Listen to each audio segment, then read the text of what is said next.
सिद्धि को दिखाना शुरू कर दिया। जब ये जीव गुरु विमुख हो जाता है, नुग्रा कहलाता है, गुरुद्रोही कहलाता है।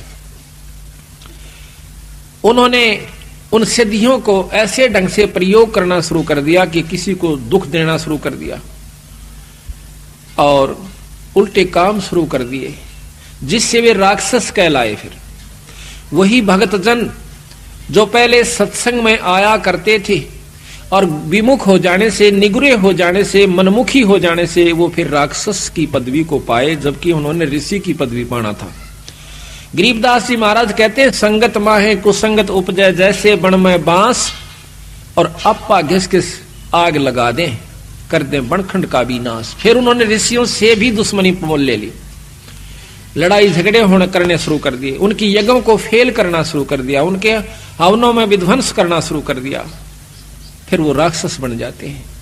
तो हम बंदी छोड़ के नाम के मंत्र के जाप करते रहने से आप सभी भक्तों में जबान सिद्धि आ जाएगी। कुछ दिनों के बाद आप छोटी मोटी कोई बात कह दिया करोगे, वह पार हो जाया करेगी।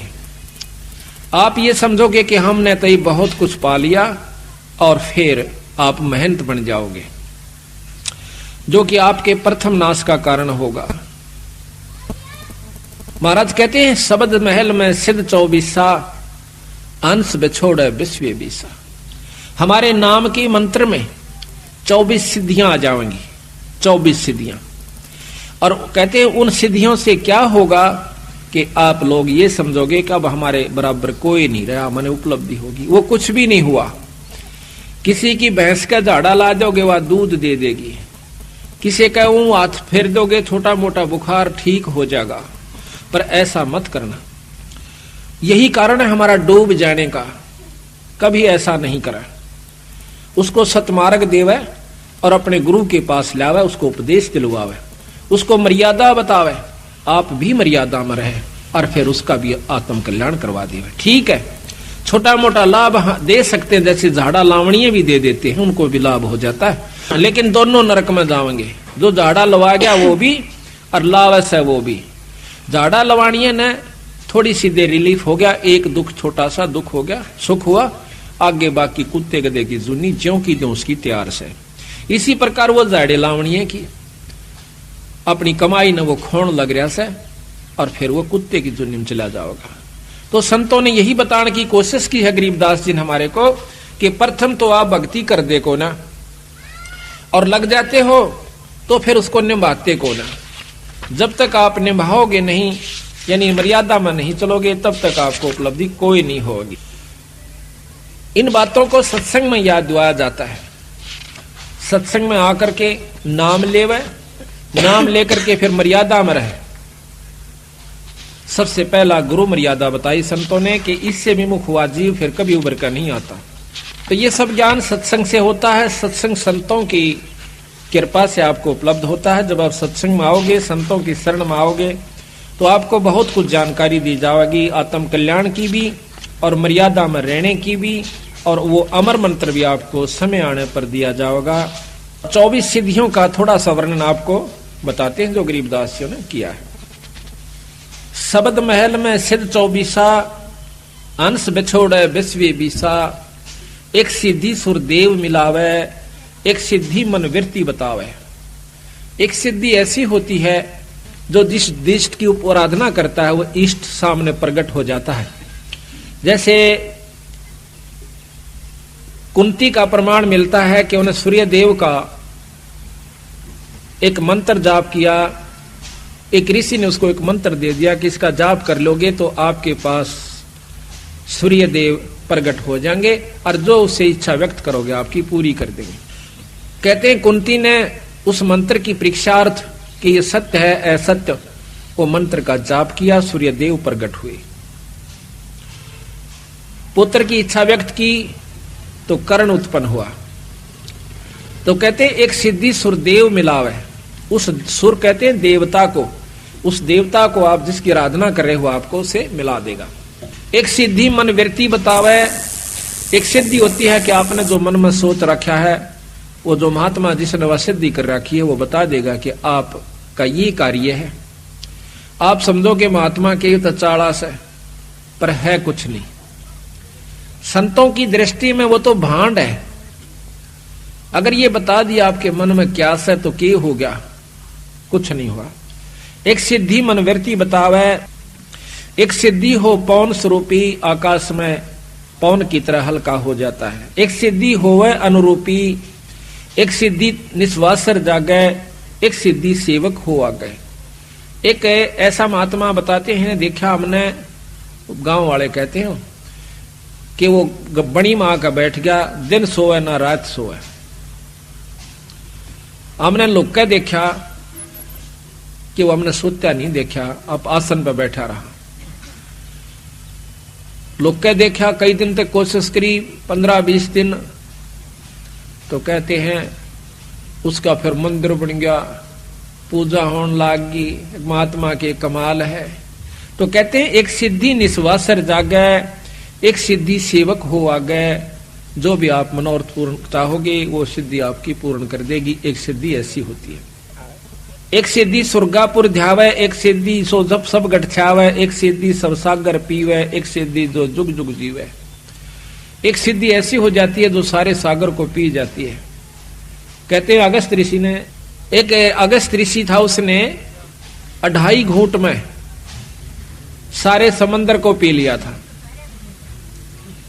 सारे समंदर को पी लिया था, फिर प्रार्थना करने पर उसको वापस छोड़ दिया। तो कहते हैं एक सिद्धि सब सागर पीवे, एक सिद्धि जो बहुजुग जीवे। एक सिद्धि ऐसी होती है कई युगों तक जीवित रह सकता है। लेकिन महाराज के कहते हैं कि जब तक सतनाम नहीं मिलेगा तो भी वो कोई लाभ नहीं है। एक सिद्धि जो बहुजुग जीवे, एक सिद्धि जो उड़े आकाशा, एक सिद्धि होती है जो आकाश में उड़ जाते हैं। एक सिद्धि परलोक के बासा, जैसे सुखदेव ऋषि दूसरे लोक में चले जाया करते थे। उड़ जाना कोई और सिद्धि होती है, उस लोक में परमिशन मिल जाना वह कोई और सिद्धि होती है। एक सिद्धि परलोक का बासा, एक सिद्धि कष्ट तन जारा, एक सिद्धि तन हंस नियारा। एक सिद्धि ऐसी होती है जो कि शरीर के कष्ट को दूर कर देता है। कई बताए ना को जाड़ न जाड़ दे है, ठीक हो जाती इससे को नहीं, लेकिन वो जाड़े जाड़ सके है, मुक्ति का साधन नहीं है। एक सिद्धि तन हंस नियारा, एक सिद्धि ऐसी होती है जो शरीर से न्यारा हो जाता है वो जीवात्मा, और सिद्ध वो शरीर अलग रहता है और वो अलग जाकर चोला धारण कर लेता है, उससे निकल जाता है, दूसरे में भी प्रवेश कर जाता है। एक सिद्धि तन हंस नियारा, एक सिद्धि जल डूब ना जाई, एक सिद्धि जल पैर न लाई। एक सिद्धि है पानी पर नहीं डूबता, ऊपर का चला जाता है, ये भी कोई लाभ नहीं बताया। पहले भी बताई थी आपको कि एक महात्मा ने सिद्धि कर ली, उसने दूसरे साथी ने महाराज का मार्गदर्शन मिल गया, कबीर साहब का। 2 गुरु भाई थे, एक ने तो अपने परंपरा से सिद्ध महात्मा का नाम लिया, वो सिद्ध हो गया, सिद्धि भी के हुई, सिर्फ पानी के ऊपर का न्यो चला जा, जैसे पृथ्वी पर चला करे। दूसरे ने नाम का जाप मिल गया, सतनाम की भक्ति मिल गई सतगुरु महाराज की। तो दोनों इकट्ठे होते हैं 10-12 वर्ष के बाद। तो जो सिद्ध से उसने नाम ले रखा था साधक से, वो अपने दूसरे साथी से मिला है कि आपने क्या प्राप्ति करी। जो संतों का सेवक था, जिन्होंने नाम का जाप मिला था, वो कहने लगा भाई हमने तो बहुत कुछ प्राप्त किया। क्या किया कि नाम का सुमरण मिल गया, अपना जाप करते हैं। कहने लगा यो भी कोई बात हुई कि और आपने क्या किया कि दिखाऊं कि दिखा। नहर के ऊपर दरिया को पार कर जाता है, जैसे थल पर चाल रहा हो, वापस आ जाता है। वो जो संतों का सेवक था, जिसको नाम मिला हुआ था, सतनाम मिला हुआ था, वो मजा हास्या उसकी बात न देख। कहने लगा देखा मेरी कमाई। वो कहने लगा जो संतों का सेवक था ने बोला भाई या तो 4 अन्य की कमाई सीखी तने 12 वर्ष में। 4 अन्य की? हाँ कहा कि 2 अन्य में ये किश्ती वाला परे ले जाता और 2 अन्य में वापस ले आता। सारे 12 साल में तने यह कमाई करी 4 अन्य की। अरे भले पुरुष भक्ति मुक्ति होगी भगवान के नाम तक और पूरे गुरु तो प्राप्त कर ले भाई। फिर उसने पूरी डिटेल समझाई उसको कि भाई ये तो बालका के खेल से, ये तो जादूगरी सबीरा, कुत्ते बनते नहीं बच सकते। महाराज कहते हैं सिद्ध नहीं, वो तो गधे हैं। जो इस तरह के साधक बने बैठे हैं वो सिद्ध नहीं है, वो तो गधे के रूप में है। आज कमाई कर ली 10-12 साल में, अगले साल में अब उसको दिखा दिखा कर खो चलेगा, फिर ज्यों का त्यों जाकर के नरक में पहुंच जाएगा, फिर गधा बन जाएगा। तो यहाँ कहते हैं एक सिद्धि जल डूब ना जाई, एक सिद्धि जल पैर ना लाई, एक सिद्धि बहुचोले धारा। एक ऐसी सिद्धि होती है कई रूप बना लेते हैं, और ऐसा महात्मा मिल जावे, ओहो कहना है क्या, फिर हम तो चक्कर काट जा, मैंने वहां भी देखा था, अरे वहां भी देखा था। ये भी मुक्ति का रास्ता संतों ने नहीं बताया, केवल इस बात से। एक सिद्धि बहुचोले धारा, एक सिद्धि नितत विचार, एक सिद्धि पांचों तत्नीरम, एक सिद्धि जो बजर शरीरम। एक सिद्धि ऐसी होती है जो पानी में पानी प्रवेश कर जाती है, ये बहुत ही कम संतों के पास होती है। अरबों में एक आध के पास पाओगी या सिद्धि जो कि पांचों तत्व नीरम हो जाए, पानी बन जाए। एक सिद्धि जो बजर शरीरम, एक सिद्धि ऐसी होती है जो पत्थर का शरीर बना लेते हैं। एक सिद्धि पीवे नहीं खाई, एक सिद्धि जो गुप्त छपाई, अंतर्ध्यान हो जाते हैं।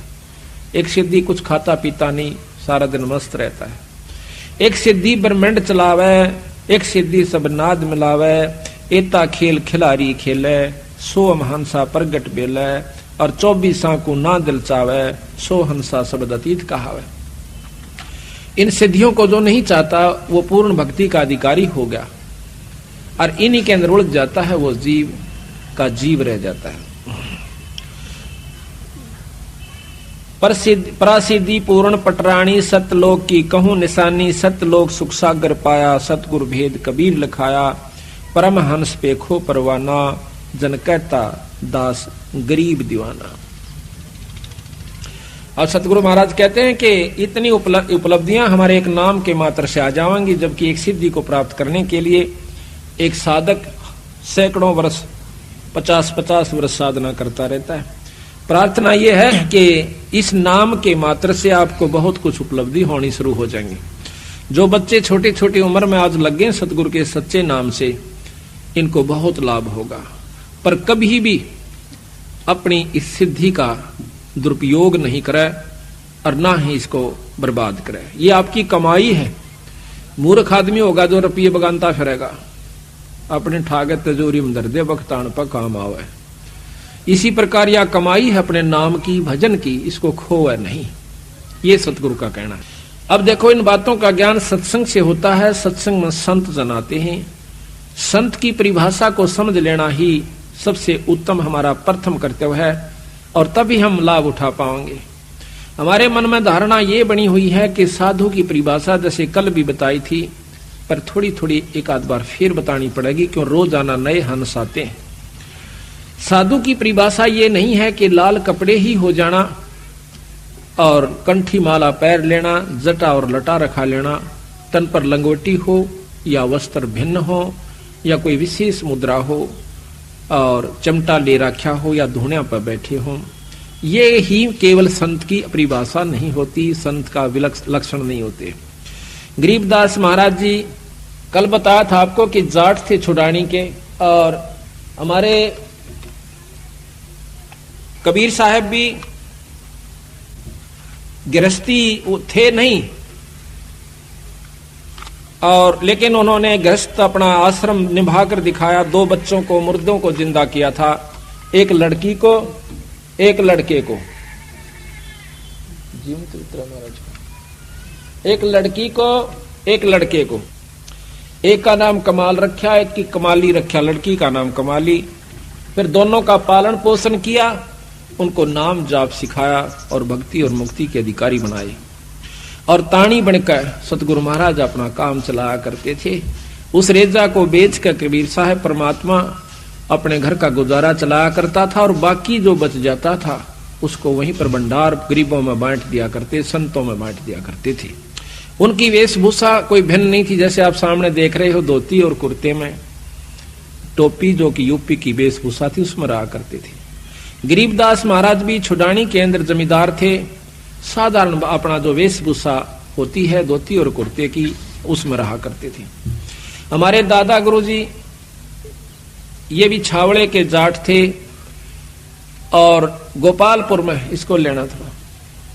गोपालपुर में इनका आश्रम बना हुआ है। इन्होंने कभी लाल वस्त्र नहीं धारण किए।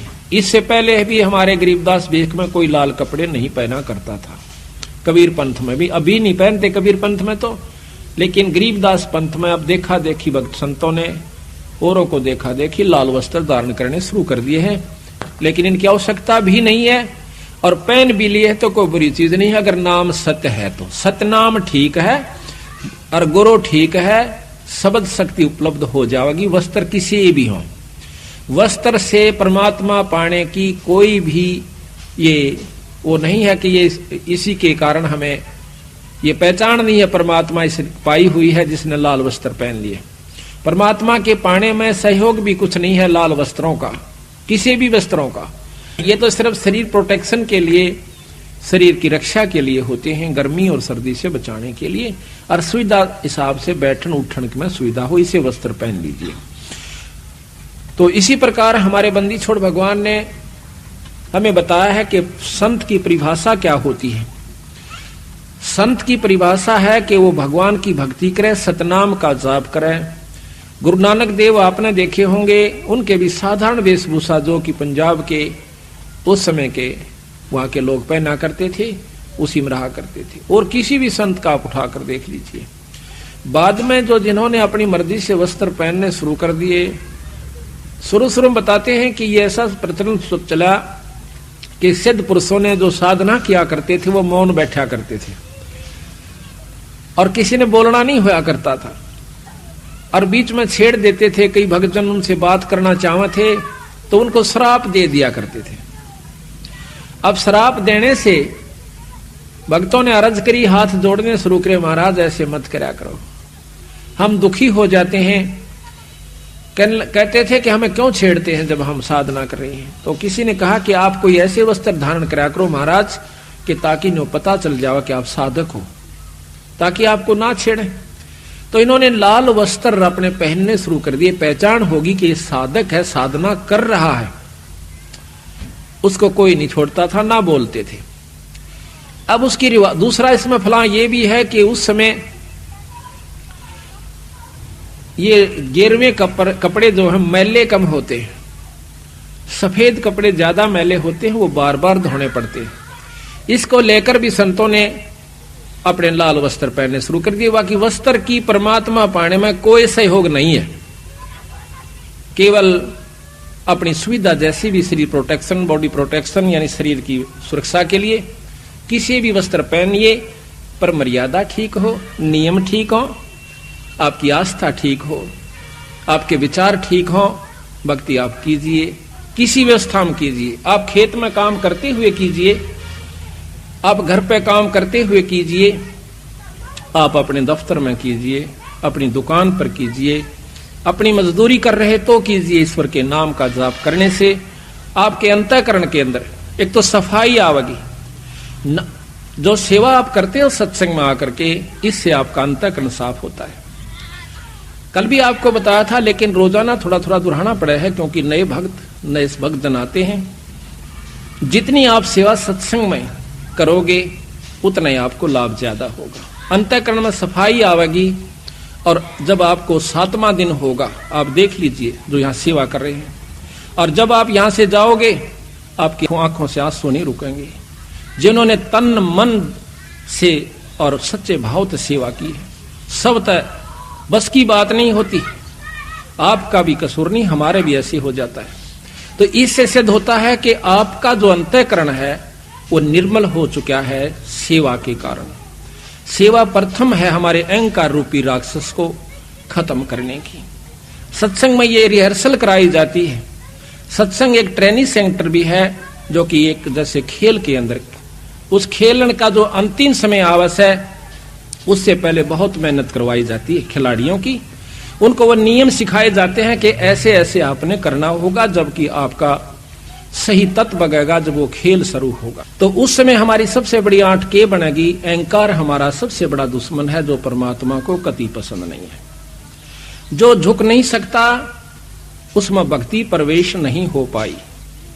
जितने भी आप देखोगे सरसों जब खड़ी होती है, जब वो कच्ची होती है, तो उसमें वह किसी काम की नहीं होती। उसमें वह वस्तु नहीं है जिसके लिए वो तैयार की गई है, अभी बन नहीं पाई। जब तक उसमें सरसों परिपक्व नहीं होती तो ऐसे खड़ी रहेगी।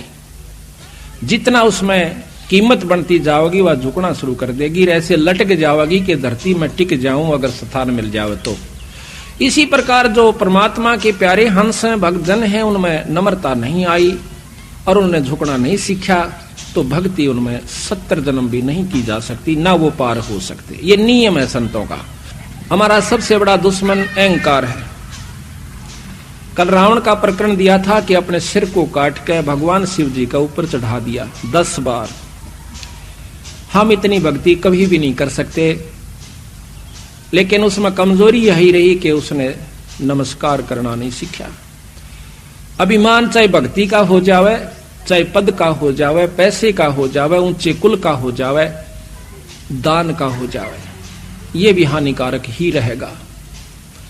सर्वस्व दान देकर और अपने मुंह तक न्यू नहीं कह कि मैंने दान कर दिया, वो भी आपको नुकसान देगा।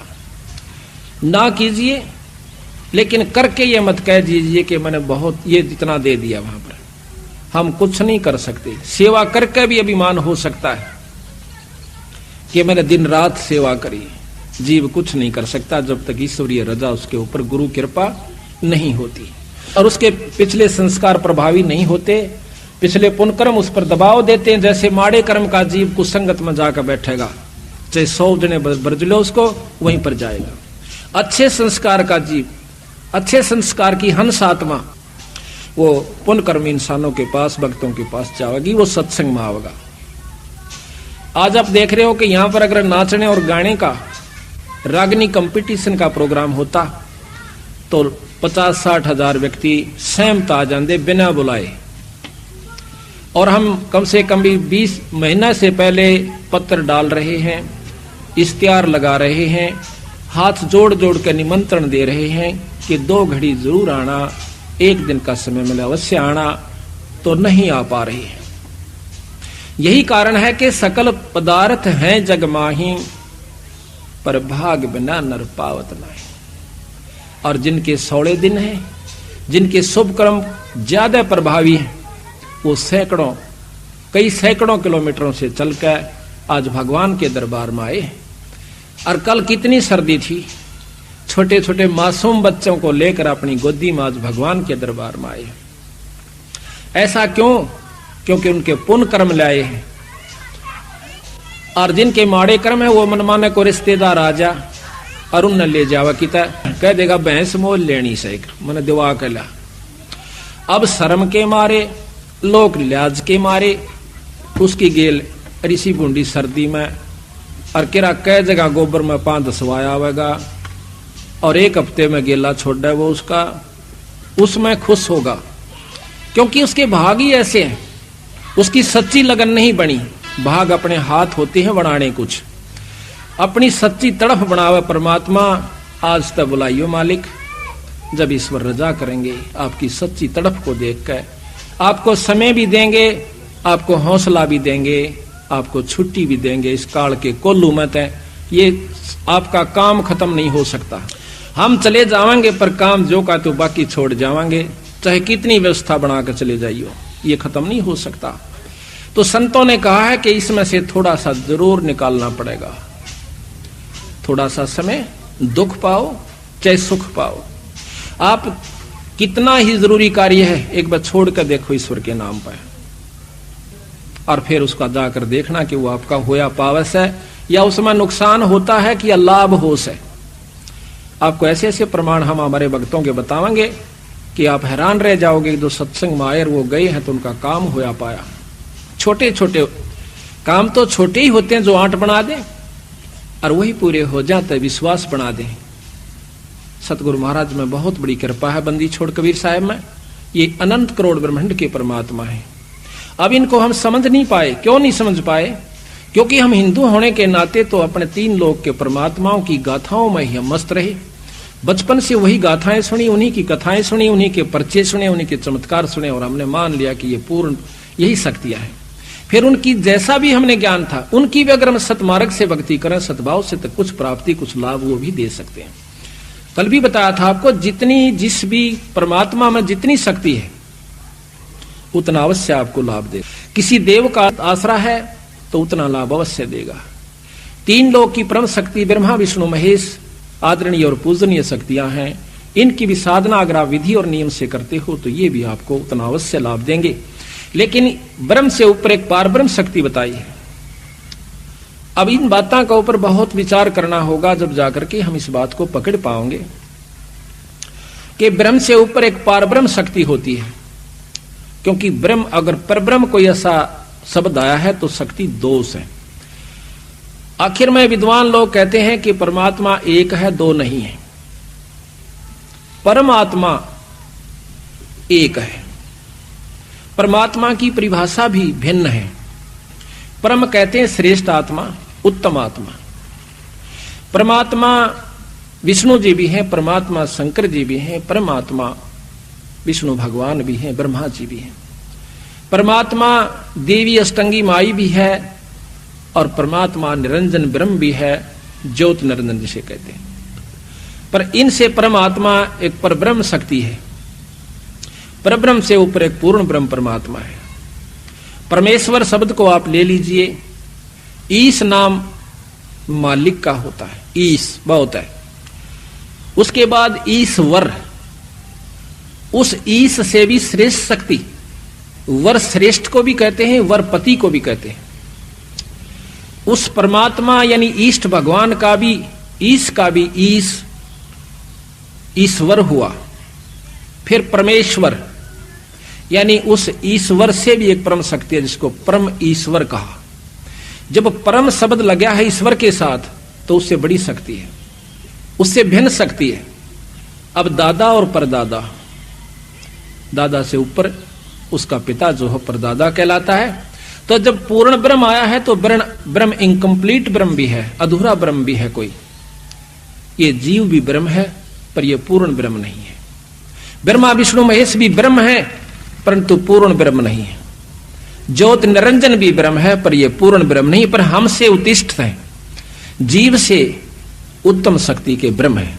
इनसे ऊपर कबीर साहब ने, गरीबदास जी ने बताया कि एक पूर्ण ब्रह्म शक्ति, परब्रह्म से ऊपर एक पूर्ण ब्रह्म शक्ति और है। तो उस पूर्ण ब्रह्म शक्ति को लेकर के हम चलते हैं। उस पूर्ण ब्रह्म भगवान का, सतपुरुष का, जो कि सतलोक में रहता है, उसका हम जाप करते हैं। उसके पाने की विधि भिन्न है। दूसरे साधन जो हम देखते हैं, कोई तप करता है, कोई जप करता है, भिन्न नामों का। सब कहते हैं परमात्मा एक है, परमात्मा का नाम भी एक ही है।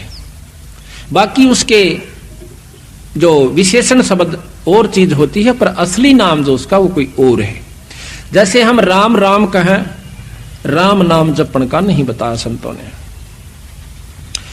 कोई कहता है भाई राम नाम ले ले, भगवान का नाम लिया, ले ले भाई, दुखी बहुत से। अब जैसे कोई कहे दवाई ले ले, अब बीमार हो तो वो दवाई ले ले भाई, दवाई ले ले भाई, दवाई दवाई भाई। हम राम राम कहें, राम राम भाई, राम राम भाई, कि राम ही राम है, बाकी कुछ नहीं है। भाव ये होता राम कहने का। इलाज जैसे दवाई से होगा भाई, दवाई ले ले भाई। जब हम डॉक्टर के पास जाते हैं वह दवाई कहेगा, दवाई दे दो जी, काहे की दवाई दो। इसी प्रकार जब आप संत के पास जाओगे वो कहेगा कि राम नाम दे दो, मने नाम ले भाई। उस राम का नाम अलग है, दवाई का नंबर अलग है, दवाई का केमिकल अलग है। इसी प्रकार जिस भी इष्ट का वो उपासक इसी प्रकार तन और मन से आश्रित होकर उस बताए गए गुरु के वचन पर डट कर आप उसकी साधना करते हो तो आप भगवान शिव की प्राप्ति कर सकते हो। दर्शन हो जाना कोई बड़ी बात नहीं होती। अब यहां पर इतना लंबा विवरण है इस एक उपलब्धि को पाने के लिए किसी भी इष्ट का। दर्शन हो जाना कोई बड़ी बात नहीं है, लेकिन वहां स्थान पाना, अमरत्व पाना, ये अलग भिन्न वस्तु है। कहते हैं 108 जन्म पार्वती माता के हो लिए थे। 108वें जन्म में नारद जी मिलते हैं, कहते हैं हे माई, हे सती जी, आप अभी जन्म और मरण के चक्कर से नहीं बच पाई। वो कहने लगे भाई कि ऋषि जी, जन्म और मरण का चक्कर खत्म हो सकता है? अक हो सकता है। दवाई कहां मिला है? भगवान शंकर के पास, शिव जी के पास। उनके पास एक अमर मंत्र है, अमोघ मंत्र है, जो आपको दे दें, आप नियम से जाप करोगे तो आप अमर हो जाओगे। एक बार तो असमंजस में पड़ जाती है कि नारद की बात कुछ जची नहीं, तो नारद जी समझ गए कि माई का भी बात समझ में आई नहीं, ये विश्वास नहीं कर रही। कहते हैं कि आपके 107 जन्म हो चुके, 108वां जन्म हुआ है और आप मर जाते हो। भगवान शंकर जो है आपके रुंड को, सिर को काट कर माला बना लेता है। अब उसने सोचा कि वो जो रुंड माला है वो मेरी है, कहां आपकी है? बहुत पछताती है कि ये क्या कारण हुआ कि मैं मर जाऊं और मेरे को जान से भी प्रिय समझते हैं भगवान शंकर। तो नारद ये संभव नहीं लग रहा। तो नारद जी कहते हैं कि अभी तक आप उसको अपना पति समझ रहे हो, आपने उसको परमात्मा नहीं जाना। आप उसको परमात्मा जान के भक्ति करोगे, आपका भाव भी भिन्न होगा, आपके अंदर कसक भी न्यारी होगी। अब इस बात को सुनकर पार्वती के सारे शरीर में शरणाहट उठा। जाकर के जब प्रतिदिन महल में आया करते थे शिव भगवान, तो उसका कुछ और विचार भाव होया करता था, जैसे पत्नी का होया करे। लेकिन उस दिन वो देखा है कि आज तो इसकी आत्मा भिन्न है, चरणों में चिपट जाती है, रोती है पड़कर चरणों में, कहती भगवान मुझ पापनी पर ऐसा कौन सा दुष्कर्म हुआ, मेरे में ऐसी कौन सी कसूर रहा मेरे अंदर परमात्मा, कि आपने मेरे को अपनी आंखों का आगे मरते हुए देखते रहे और आपके पास अनमोल मंत्र है। तो कहने लगे वह शंकर भगवान कि पार्वती, ये तेरे विचार तक हो ना, ये बताइए आपको बताया किसने कि आज मुझे नारद जी मिले थे। ओहो, आंखों से पानी नहीं रुक रहा पार्वती का और कहते मालिक मैं पापनी हूं, मैं नीच आत्मा हूं, अवश्य मेरे से कोई ऐसा गलत व्यवहार आपसे हुआ होगा जिसके कारण आपने मुझे ये मंत्र देने के काबिल नहीं समझा होगा। फिर कहते हैं भगवान शंकर उनके सिर पर हाथ रख के कि पार्वती, ये इतनी अनमोल वस्तु है, ये आम व्यक्ति को नहीं बताई जा सकती जब तक ये अधिकारी नहीं हो जाता। गरीबदास जी महाराज कहते हैं कि जब तक सीप का मुंह बंद होता है, चाहे सारा सामन बरस जावे, उसमें मोती नहीं बन सकती। जब उसका मुंह खुल जाएगा, एक बूंद बहुत होती है। अगर आप में या कसक नहीं उत्पन्न होती, चाहे मैं रोज कथा सुना देता, रोज आपको ये मंत्र सुनाता, आपका कोई असर नहीं होना था। आज आपकी आत्मा का वो सीप रूपी मुंह यानी कसक खुल चुकी है। आज मैं ये मंत्र आपको सुनाऊंगा, आप में जगह बन गई है, अब मैं आपको मंत्र दूंगा। ये लंबा प्रकरण है। फिर उनको वो नाम दिया और पार्वती अमर हुई। उस नाम के जाप किया उसने डट के, और फिर वो पार्वती आज शिव जी भगवान के साथ जितना अमृतव वो दे सकते हैं। देखो यहां ये नहीं भूलना आपने कि वो कितना अमृतव दे सकते हैं। आप पढ़ते हो रोजाना कि दास गरीब दब शिव का ध्यान, भक्ति मुक्ति जिन दीनी दान। इतनी मुक्ति दे सकते हैं जब तक शंकर भगवान से, तब तक पार्वती उनके साथ रहेगी। जब शिव भगवान खत्म होंगे, पार्वती भी मर जाएगी और फिर दोबारा जन्म होगा।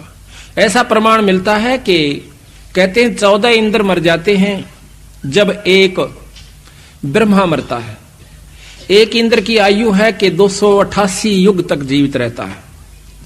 14 इंद्र मरने के बाद एक ब्रह्मा मरता है, 7 इंद्र मर जाते हैं, ब्रह्मा मर जाते हैं जब एक विष्णु समाप्त होता है, और 7 विष्णु समाप्त हो जाते हैं जब एक रुद्र यानी शिव खत्म होता है, शंकर मर जाता है।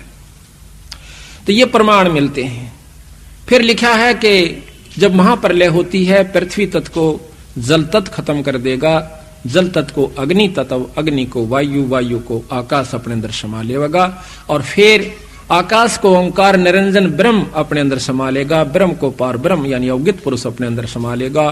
कुछ युगों समय के बाद फिर ये दोबारा सृष्टि रची जाएगी। फिर इसी प्रकार सतयुग त्रेता द्वापर फिर यह युग और जीव शुरू हो जाएंगे। दोबारा फिर वो जीव रूप में आएंगे, फिर भक्ति साधना करेंगे, फिर अपने लोकों को प्राप्त करेंगे। चाहे राष्ट्रपति का लड़का हो, स्कूल में आना पड़ेगा और उसने अपनी वो साधना, वो भक्ति यानी वो शिक्षा प्राप्त करके वो उस पोस्ट को प्राप्त कर पाओगा, अन्यथा नहीं। इसी प्रकार यहाँ पर इन परमात्माओं ने भी आना पड़ा, फिर भक्ति करी और फिर यहाँ पर ये देव ऋषि पैदा करके ये अपने लोक में चले गए। तो इसी प्रकार सतगुरु महाराज ने हमें बताने की कोशिश की है कि हम कहां ले आ रहे थे बात को, कि अहंकार रूपी राक्षस हमारा सबसे बड़ा दुश्मन है। हाँ, तो दर्शन हो जाने मात्र से, क्योंकि पार्वती तो 168 साल उसके साथ रही, युग जन्म 107 जन्म तो पूरे व्यतीत करके गई, वह शिव जी भगवान के साथ रही, दर्शन भी किए, सारे काम हुए, पर मुक्ति नहीं हुई। मुक्ति स्वघोग अमोघ मंत्र से होगी, उस नाम से होगी, अगर वो उस संत के पास उसका होगा तो कहते हैं। तो इसमें जो हमें किसी भी इष्ट की हम साधना करते हैं, प्रथम हमारे 8 जो बनती है वो अहंकार की बनती है। रावण के अंदर अहंकार इतना था कि उसने नमन करना नहीं सीखा, भक्ति खूब करी, दान भी किया, तप भी किए, सिर भी चढ़ा देना कोई बच्चों का खेल नहीं है।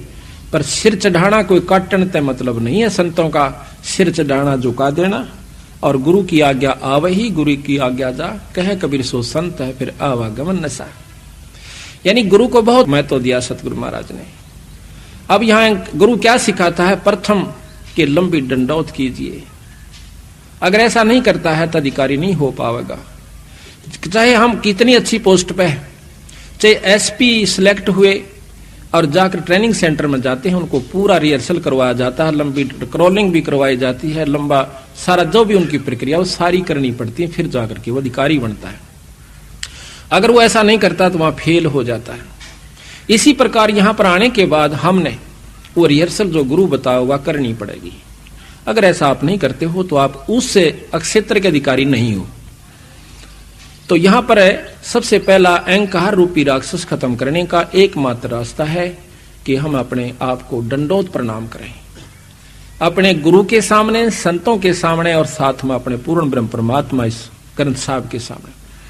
अभी आपको बताएंगे, कई भाई कहते हैं कि ये तो एक मूर्ति पूजा करते हो आप, दंडोत कर देना इस जड़ के सामने। इसका वर्णन देंगे, पहले हम आपको अहंकार का एक थोड़ा सा उदाहरण सुनाते हैं। गरीबदास महाराज कहते हैं कि ये रिहर्सल करते करते भी ये राक्षस अहंकार खड़ा हो जाता है। दंडोत प्रणाम करते करते, नम्रता बरतते बरते भी ये कहीं ना कहीं हमारे को ले डूबने की कोशिश कर लेता है। अगर जो नहीं करते उनके लिए की बनेगी। एक अजाजील नाम के बहुत बड़े साधु हुए, संत हुए। उनके गुरु ने बताया कि बेटा साधना करा कर और बंदगी किया कर, बंदगी से एक यज्ञ का काम करती है। एक यज्ञ प्रणाम की होती है, प्रणाम करना भी एक यज्ञ में आ जाता है। कहते हैं उसने 11 अरब बंदगी करी जब वो विष्णु धाम में जाता है, क्योंकि विष्णु का उपासक उनका संत था। विष्णु धाम में जब जाते हैं तो वहां जाकर के क्या देखता है विष्णु भगवान के, भाई छोरे ने कमाई बहुत करी पर इसकी परीक्षा ले। कहता है आओ संत जी। भगवान विष्णु कहते हैं आपने तो बहुत ज्यादा कमाई की। कहा महाराज बहुत हुई। भाई एक काम करें, क्या कि आप अपनी शक्ति से एक मनुष्य बनाइए। कि मैं बना सकता हूं? अक बना सकते हो। कैसे? आप कहो कि मनुष्य भव है। उसने फट कहा मनुष्य भव है। एक 16 साल का जवान लड़का बहुत खूबसूरत और बन जाता है और साथ में खड़ा हो जाता है। कहता अजाजील तेरा परम साधन है कि आप इसको नमस्कार कीजिए। अब अजाजील हैरान हो जासे कि इसको मैं दंडौत करूं, ये तो मेरा पैदा किया हुआ से, ये तो मेरा पुत्र हुआ, मैं नहीं करूंगा। अब विष्णु भगवान ने सोचा या इसकी करी कराई कमाई खत्म होने लग रही से बेचारे की। कहने लगा बेटा नमस्कार करना चाहिए। बहुत उदाहरण दिए। कहते हैं कि मेरे भरगो ने लात मारी थी, मेरा के बिगड़ गया रहे। नम्रता नहीं खोनी चाहिए, संत ने संतता नहीं छोड़नी चाहिए। या तेरी कमजोरी से अजाजिल। कुछ भी को महाराज, ये भाषण में बहुत सुन रहा सो, ये प्रवचन मैंने गणे सुन रखे। ये अहंकार रूपी राक्षस अंत समय में भी खड़ा हो गया, जबकि उसने इतना अभिमान, इतना नम्रता पूर्वक कितनी बंदगी की थी। भगवान विष्णु ने सोचा कि इसकी करी कराई कमाई जाओ बेचारे की। एक ऐसा द्वार बना हुआ था जिसमें झुक के जाना पड़ता था। दूसरी तरफ ने उस लड़के को कहा कि आप परे चले जाइए। वो लड़का परे चला गया। कहने लगे आजा अजाजिल, इधर घूम का आते हैं, स्वर्ग दिखाऊं तूने। अजाजिल विष्णु भगवान समेत मुकुट और चक्र सुदर्शन के ऐसे नीचा होकर के गर्दन झुका के और परली तरफ चला जाता, पर अजाजिल नहीं झुकता। कहने लगा मैं जानू हूं तू छलिया है, तेरे छल में को नहीं आऊं। अब वहां पर वो अहंकार इतना आकड़ गया, अब क्या करे। वो चाहते थे कि यू एक बार न्यू भी करके निकलाओ, मैं फिर भी इसने पास कर दूंगा, पर नहीं हो पाता। कहता जा बेटा तेरे कैसे 300 कूतरू आओ यहाँ पर और गधे की जुन्नी में जा। वहीं पर महाराज कहते हैं अजाजिल की बंदगी पल मां ही बहाई, एक पल में वह करी कराई कमाई उसकी सत्यानाश हो गया। तो इस प्रकार जब हम करते करते भी इतना अहंकार हमारे अंदर हो सके, जो ना करते उनके ला के बनेगी, ये आप विचार कर लीजिए। तो हमने इस 5 तत्व के पुतले को 5 तत्व का ही जानना होगा। हम इसको शरीर मान बैठे, हम इसको अपना नाम देकर के संबोधित कर रहे कि मैं वो हूं, पर हम ये है नहीं जो हमने दिख रहा है। ये 5 तत्व का पुतला माटी का है और माटी में मिल जाएगा। समय दूसरी बात से कब आवश्यक है।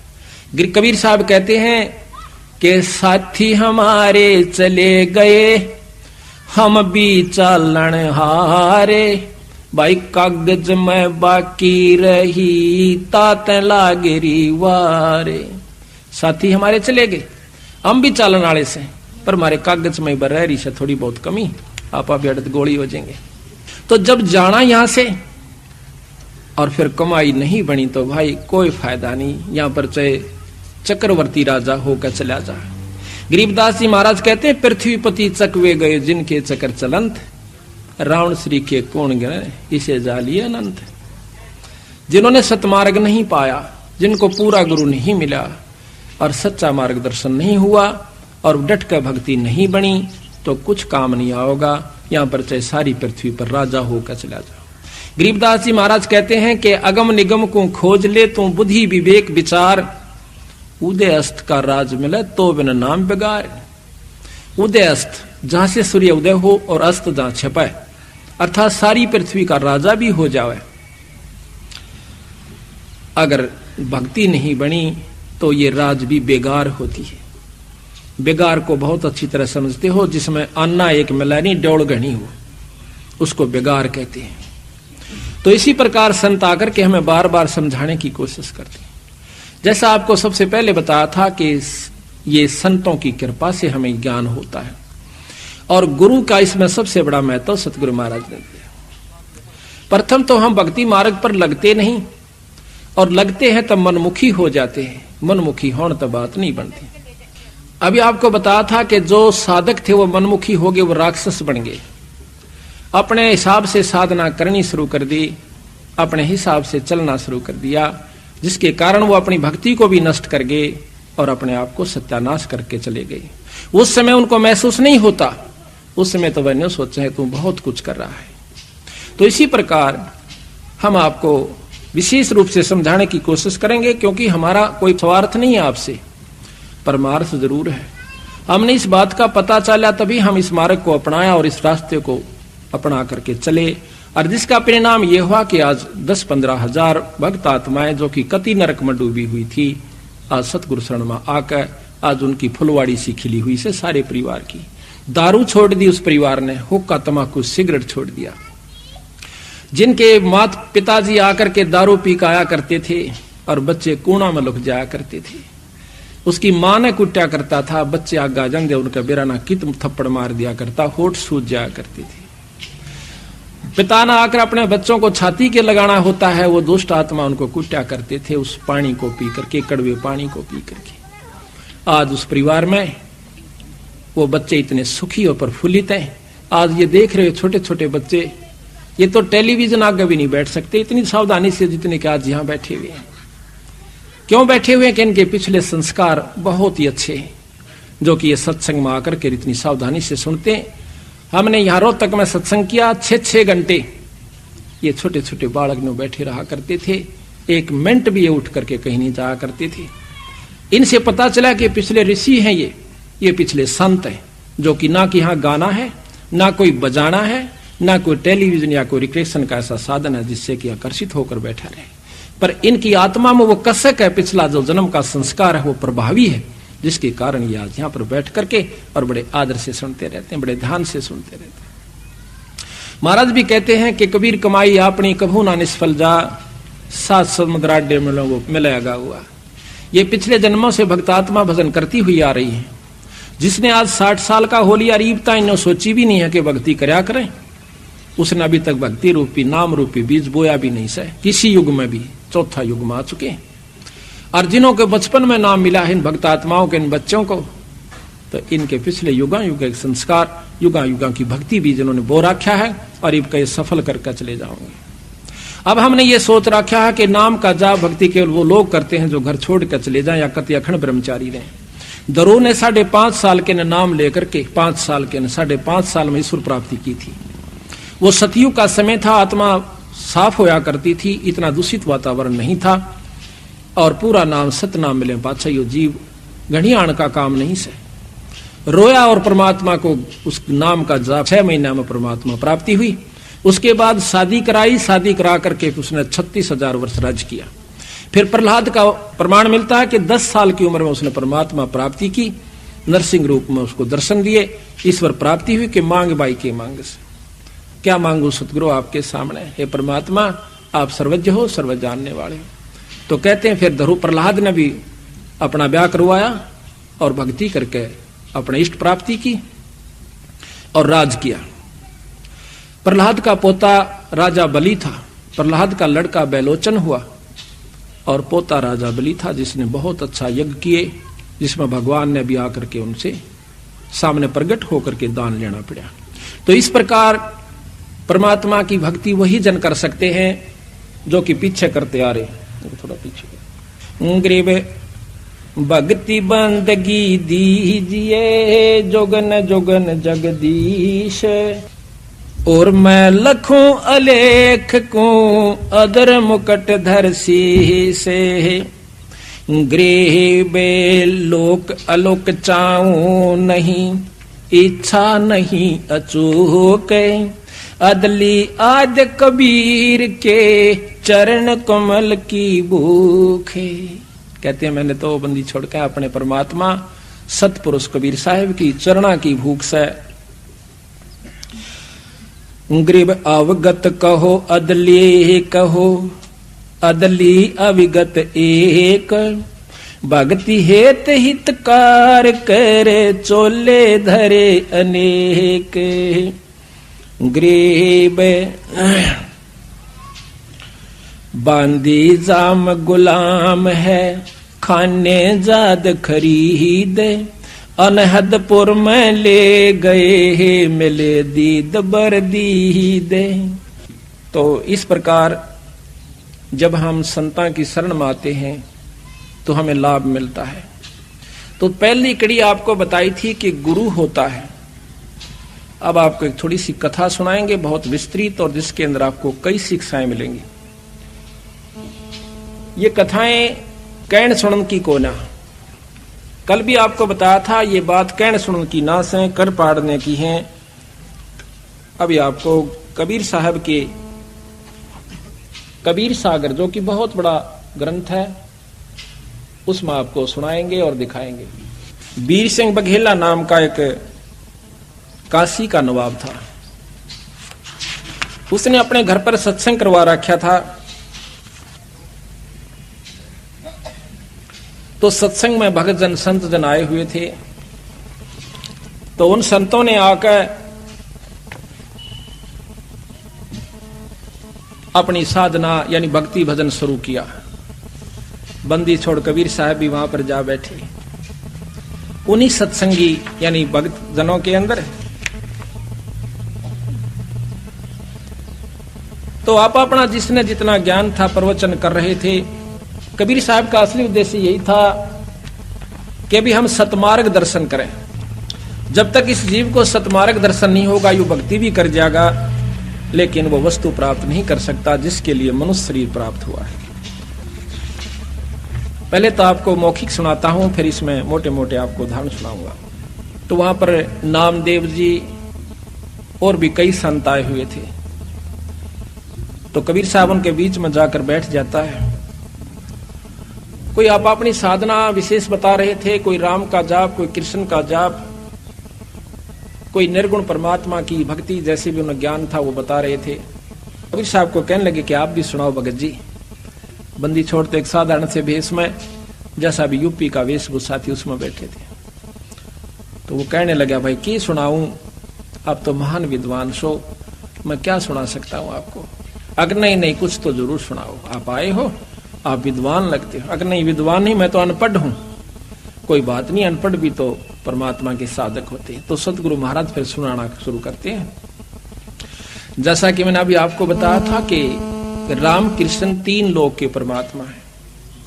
ब्रह्म पुराण आप पढ़िए, ब्रह्म पुराण के अंदर ब्रह्मा पुराण में लिखा है कि भगवान ब्रह्मा प्रजापिता से ये सारी सृष्टि उत्पन्न हुई। शिव और विष्णु भगवान इन्हीं की उत्पत्ति है। तो शिव पुराण में आप देखिएगा कि शिव जी से ये दोनों देवता उत्पन्न हुए, ब्रह्मा और विष्णु जी। विष्णु पुराण में आप देखिए कि ब्रह्मा और शिव की उत्पत्ति विष्णु भगवान ने ही की है। तो उन्होंने कहा कबीर साहब ने कि इनमें से कौन सी को सत्य माने, आप बताइए। तो वो कहने लगे, आप वाद विवाद करने आए हो या कोई मार्गदर्शन कर रहे हो। सतगुरु महाराज कहते हैं, अगर आप इसको वाद विवाद कहते हो तो हम चुप हो जाते हैं। अगर नहीं आप बताओ। उन्होंने बताया कि एक पूर्ण ब्रह्म परमात्मा सतपुर सतलोक में रहता है। ये सब ब्रह्मांड खत्म हो जाएंगे, 21 ब्रह्मांड खत्म हो जाएंगे महाप्रलय में, उसमें सतलोक खत्म नहीं होता। सभी संत हंसने लग जाते हैं। अब सुनो इसकी बात, ये कितना शास्त्र में सुनी नहीं, कि तो आज तक हमने पढ़ी नहीं, कोई किसी मार्गदर्शक ने हमें नहीं बताई। यो कीर्तन ले आया एक जुलाहा। बंदी छोड़ने बोले, भाई मैंने जो बता दी वो ठीक है, आप अपने शास्त्रों के गा रहे हो, हम अपने शास्त्र को गा रहे हैं।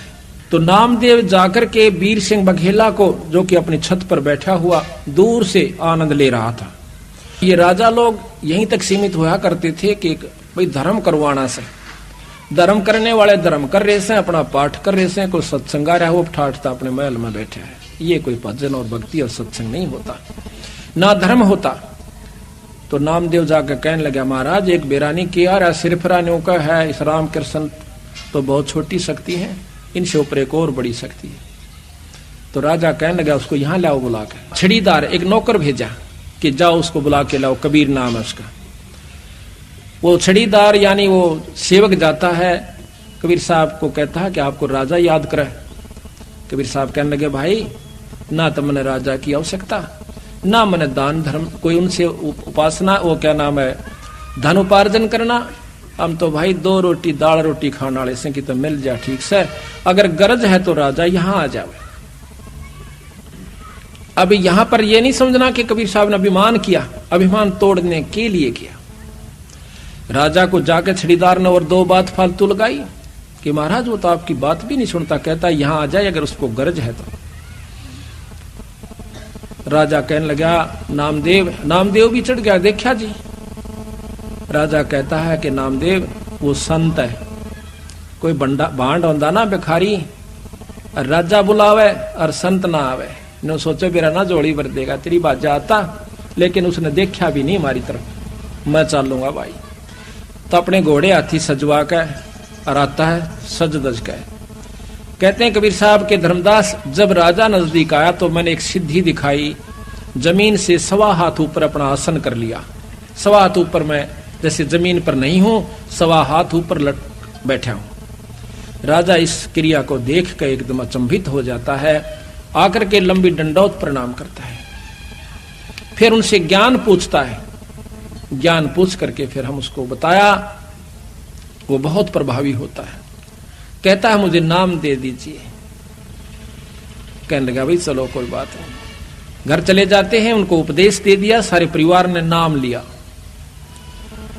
नाम लेकर के जब उसने साल 2-4 साल हो गए अपनी भक्ति करते हुए, एक दिन फिर बंदी छोड़ जाते हैं। बहुत कुछ बातें चली तो कहने लगा, महाराज मेरी भक्ति अब बहुत होगी अगना बेटा, अभी तो शुरू भी नहीं हुई है। ये हैरान रह गया वीर सिंह कि महाराज 4 साल हो गया, आपने मेरे को नाम भी दे रखा, सार नाम भी दे रखा। बेटा नाम और सार नाम कोई और चीज है, आपको सार शब्द और बताना है। वो कहने लगा, महाराज वो सार शब्द कैसा होता है कि न्यू बड़का खेल को नहीं, कि यू ऐसे बताने का हो से। कहते अति अधीन दीन हो प्राणी, जाको कहिए या अकथ कहानी। एक सार नाम, पहले सतनाम होता है, फिर सार नाम होता है, फिर सार शब्द होता है। जब तक सार शब्द गुरु से नहीं मिलेगा तब तक वो जीव भी मुक्त नहीं हो सकता। इतनी लंबी प्रक्रिया इस काल से छुटवाउन की सतगुरु महाराज ने बताई, और हम इसको बच्चों का खेल समझ रहे। तो महाराज मैंने सार शब्द दे दो, किसी लिए आया हूं। एक काम कीजिए कि क्या महाराज, आपके गांव में, आपके नगर में एक ब्राह्मणी रहती है विधवा, और उसके पास एक धोती है, उसको ले आइए। और क्योंकि मुझे धोती एक साफ कपड़े की आवश्यकता पड़ेगी जब मैं आपको नाम दूं, और धोती भी वो लाना जो उसने अपने आंगन में एक कपास की बाड़ी के पौधे, वो एक कपास के उस बाड़ी के अंदर, और उस कपास के पौधों को गंगा जल से अपने सिर पर मटके ला के सींचा, और सींच के उनको तैयार किया, तैयार करके अपने हाथ से काट के, यानी उसको लोडा, फिर काटा, काट करके वह धोती तैयार कर रखी है, वो लाना। अकाछा मारो ने सोची को एक आध गांव ले लेगी, गणा करेगी तो पर ले आऊंगा महाराज, पर नाम सार शब्द में लगा जब तुझे ये ले आओगा।